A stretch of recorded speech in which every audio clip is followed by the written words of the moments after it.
न मेरा है न तेरा है, ये हिंदुस्तान सबका है। हजारों रास्ते खोजे गए उस तक पहुंचने के, मगर पहुंचे हुए ये कह गए भगवान सबका है। न मेरा है न तेरा है, ये हिंदुस्तान सबका है। नहीं समझी गई ये बात तो नुकसान सबका है। हजारों रास्ते खोजे गए उस तक पहुंचने के, मगर पहुंचे हुए ये कह गए भगवान सबका है।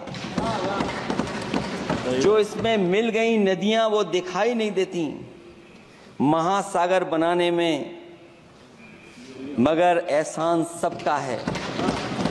अनेकों रंग खुशबू नस्ल के फल फूल पौधे हैं, मगर उब्बन की इज्जत आबरू ईमान सबका है। हमें उम्मीद है कि इस चर्चा के बाद बाबा साहब भीमराव अम्बेडकर जी का दिया हुआ संविधान को बदलने का सपना नहीं देखा जाएगा।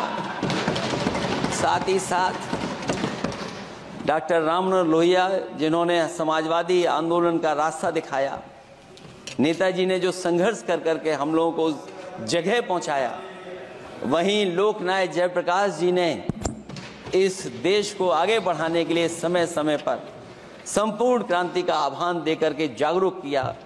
मैं उन सबको याद करते हुए एक बार फिर अध्यक्ष जी आपका बहुत बहुत धन्यवाद देता हूं कि समता और संपन्नता हो, लेकिन देश में अध्यक्ष महोदय 2014 के बाद विषमता जिस तेजी के साथ बढ़ी है उसकी कल्पना भी नहीं की जा सकती है। 140 करोड़ में से 82 करोड़ सरकारी अन्न पर जिंदा हैं।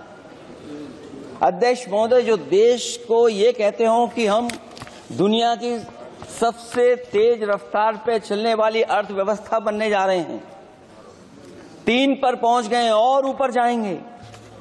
मैं सरकार से कहना चाहता हूं कि जब 82 करोड़ सरकारी अन्न पर जिंदा हैं और दूसरी तरफ देश की संपूर्ण संपत्ति के 2/3 हिस्से पर कुछ परिवारों का कब्जा है, अगर सरकार में ये बहादुरी और हिम्मत है तो इस 60% गरीबी के रेखा से नीचे रहने वाले लोगों की पर कैपिटा इनकम क्या है?